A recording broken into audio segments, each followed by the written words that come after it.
वट सावित्री व्रत मैं करूं, कभी टूटे न ये बंधन। सजन संग सातों वचन निभाऊंगी जन्मों जन्म।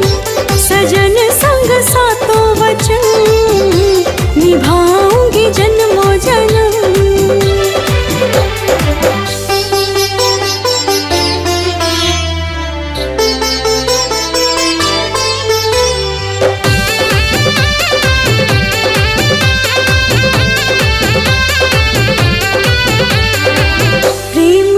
परिभाषा बने जोड़ी अपनी सजन, बस ये कहता